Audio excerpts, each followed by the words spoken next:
Cricket விளையாடுறதுக்கு tennis Bala அல்லது கார்க் பாலில் விளையாடலாமான்னு யோசிச்சிங்களே, உங்களோட பால்ஸை பற்றி நீங்கள் யோசிச்சிங்களா? கார்க் பால் அடிபட்டாலும் சரி, நீங்கள் டென்னிஸ் பால் அடிபட்டாலும் சரி, அடிபட்டது தான். இந்த மாதிரி விதைப்பையில் அடிபடும் பொழுது அது ஒரு ஃபியூச்சரில் பெரிய பிரச்சனைக்கு கொண்டு போய் விடுறதுக்கான நிறைய வாய்ப்புகள் இருக்குது. இந்த இன்ஃபர்டிலிட்டி வரதுக்கு அதுவும் ஒரு மெயின் ரீசன் தான். என்கிட்ட பேஷண்ட்ஸ் வரும்பொழுது நிறைய பேத்துக்கு இந்த மாதிரி பிரச்சனை இருக்குது. அவங்களுக்கு சின்ன வயசில் எந்த ஒரு தப்பும் பண்ணல, அதே மாதிரி மம்ஸ் எந்த ஒரு பிரச்சனையும் வரல, ஆனால் எனக்கு ஆசோஸ்போமியா இருக்குன்னு சொல்லுவாங்க. அதுக்கப்புறம் ஹிஸ்ட்ரி கேட்கும் பொழுது சின்ன வயசில் இந்த மாதிரி கிரிக்கெட் விளையாடும் போது அடிபட்டிருக்கு அப்படின்னு சொல்லுவாங்க. இதை நீங்கள் டெஸ்ட் பண்ணீங்களான்னு கேட்கும்பொழுது, இல்லை நான் டென்னிஸ் பாலில் தான் விளையாண்டேன், அப்போதைக்கு நான் மெடிசன் மட்டும் எடுத்துட்டு அப்படியே விட்டுட்டேன் அப்படின்னு சொல்லுவாங்க. ஆனால் அதுதான் அவருக்கு ஒரு ரூட் காஸாகவே இருந்திருக்கு இந்த ஆசோஸ்போமியா வரதுக்கு. அதனால யாருக்காவது இந்த மாதிரி கிரிக்கெட் விளையாடும் போது பால் அடிபட்டு இருந்ததுன்னா கண்டிப்பாக அது டென்னிஸ் பாலாக இருந்தாலும் சரி, கார்க் பாலாக இருந்தாலும் சரி, ஃபர்ஸ்ட் நல்லா ரெஸ்ட் எடுங்க. ஒரு 24 ஹவர்ஸ் வெயிட் பண்ணுங்கள். உங்களுக்கு ஏதாவது ஒரு ஸ்வெல்லிங்கோ அல்லது வாமிட்டிங் சென்சேஷன் இருந்துச்சுனாலோ உடனடியாக நீங்கள் போயிட்டு ஒரு டாப்லர் ஸ்க்ராட்டம் பண்ணி அதில் ஏதாவது ஒரு கிளாட்ஸ் இருந்ததுன்னா நீங்கள் உடனே சரி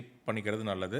இதுக்காக நீங்கள் சர்ஜரி பண்ணணும்னு அவசியம் இல்லை. நம்ம சித்த மருத்துவத்தில் சில மருந்துகள் கொடுக்கும்பொழுது எந்த ஒரு பிளட் கிளாட்டாக இருந்தாலும் சரியாகும். நிறைய பேத்துக்கு இந்த மாதிரி பிரச்சனைகள் நம்ம சரி பண்ணியிருக்கோம். இந்த மாதிரி இன்ஃபர்டிலிட்டி இஷ்யூஸில் ஏதாவது டவுட்ஸ் இருந்ததுன்னா என்னை காண்டாக்ட் பண்ணுங்கள், நான் உங்களுக்கு கைட் பண்ணுறேன்.